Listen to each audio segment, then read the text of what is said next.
Alright, buckle up people, because in this one we're going to be discussing the A&E delays potentially causing up to 500 deaths a week, according to a senior medic. So they put it between 3 to 500 deaths per week because of the A&E delays. So as much as 500 people could be dying each week because of delays to emergency care, a senior healthcare official has said. There are so many more stories about people dying waiting for ambulances. There was a story about a guy who had to carry his grandpa to the A&E because of a lack of ambulances. Now we see up to 500 people dying due to A&E delays. Not all of these people would have survived with immediate medical attention, but I think most or even some of them would have. I'm sure this will be in the minds of the families who have lost relatives. The president of the Royal College of Emergency Medicine, Dr. Adrian Boyle, believes waiting times for December will be the worst he has ever seen. We're still waiting for figures, I think, with more than a dozen NHS trusts and ambulance services declaring critical incidents over the festive period.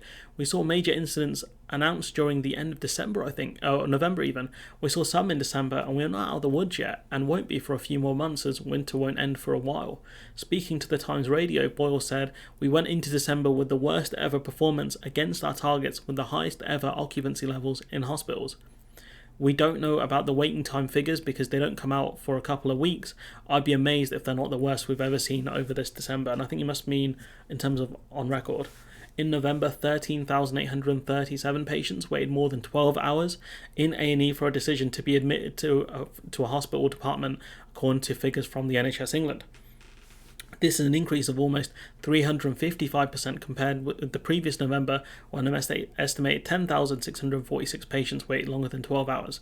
Boyle said, "If you look at the graphs, they are all going the wrong way, and I think here needs to be a real reset. We need to look at a situation where we cannot shrug our shoulders and say winter was terrible, let's do nothing until next winter. We need to increase our capacity within our hospitals. We need to make sure there are alternative ways so that people aren't all just funneled into ambulance service and emergency departments." The issue is that the UK has, I think the lowest beds per capita, or at least much lower than other developed nations. This creates people just sat in A&E and corridors because there's no beds to put them on. This also makes it harder for medical professionals to actually monitor people and slow down the spread of infection illnesses within waiting rooms. Last week, or that relevant week, 1 in 5 ambulance patients in England waited more than an hour to be handed to an A&E teams. In Swindon, a patient was forced to wait on a trolley in A&E for 99 hours after arriving by ambulance at Great Western Hospital while staff tried to source them a bed. This is an extreme case, but imagine waiting 4 days or anywhere near that long, waiting for a bed to be found for you. That's the state the UK is in. There are some graphs we'll look at in a bit which will show how hollowed out the NHS is. Some 13% of hospital beds in England are filled with people with COVID or flu, NHS England figures showed. This is where people who just look at fatality numbers for COVID were clowns. COVID this year and the flu have clogged up hospitals. Over a tenth of the hospital beds going to this alone, and these people are put on separate wards because these illnesses are, infectious. He added flu and COVID has caused a number of problems. First of all, you have patients who need to be admitted to hospital, but then you also get staff getting sick, which creates workforce problems.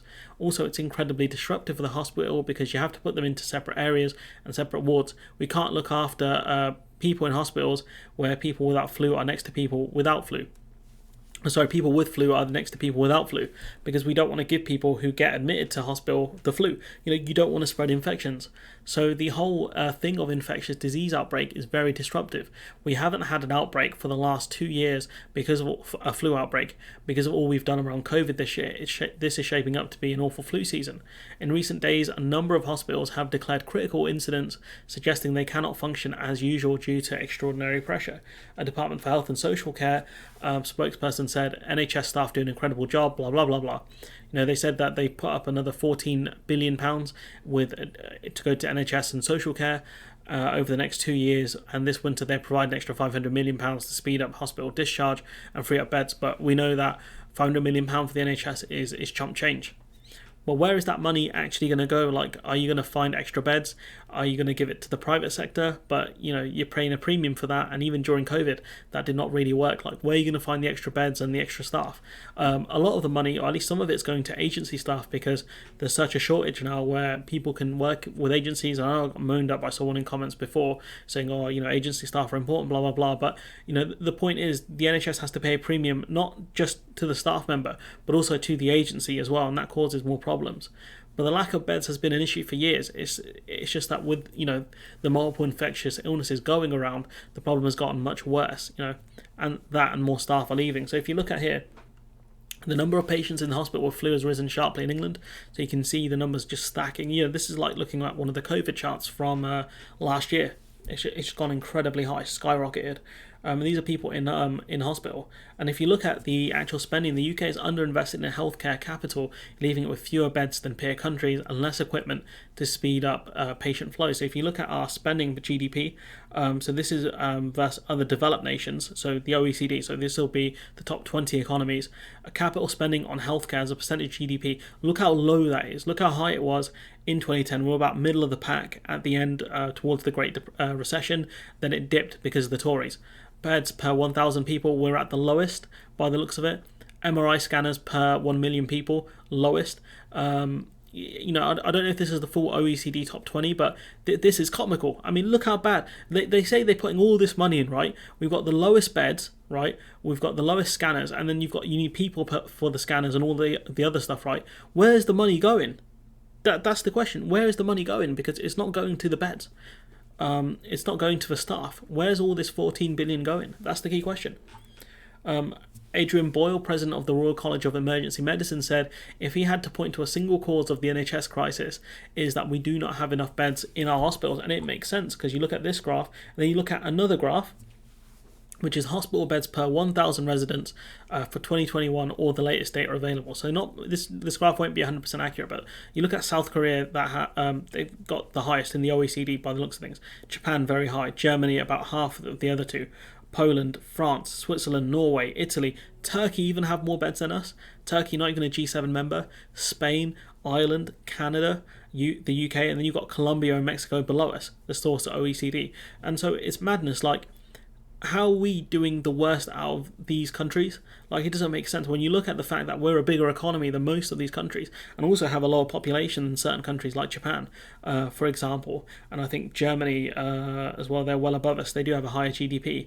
But Turkey, how do we have like less beds per capita than Turkey? It's madness.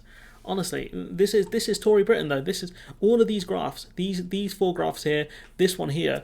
This is the impact they're having the Conservatives in charge of this country. If you genuinely care about the NHS and you vote Conservative, you really don't care about the NHS, or you're a moron. You can pick which one you want to be. The underlying cause of the pressure facing the NHS aren't new and are a result of political choices, says Hugh Alderwick, Director of Policy and the Health Foundation. And even before COVID, we had health crisis, winter crisis after winter crisis. Just Jeremy Hunt as Health Secretary constantly fighting with junior doctors, and this is the situation we're in now. Because we sure could have used those junior doctors now. They include a decade of underinvestment in the NHS and wider public services, staff shortages in health and social care, weak capital investment, long-standing neglect of adult social care, and more. These problems interact and have cumulative effects on the system and its ability to operate. 12 years of Tory rule has led us to this. And who do you blame? The Tories, of course, but don't the public bear some responsibility? We saw GP appointments getting harder and harder to get, NHS wait times going up, but people continue to vote Conservative. Who takes responsibility here, Chief? I don't know. But anyways, I'm going to leave it there. Let me know what you think in the comments below. Like, comment, share, subscribe. Support the channel on Patreon if you can. And hopefully I'll see you in the next one.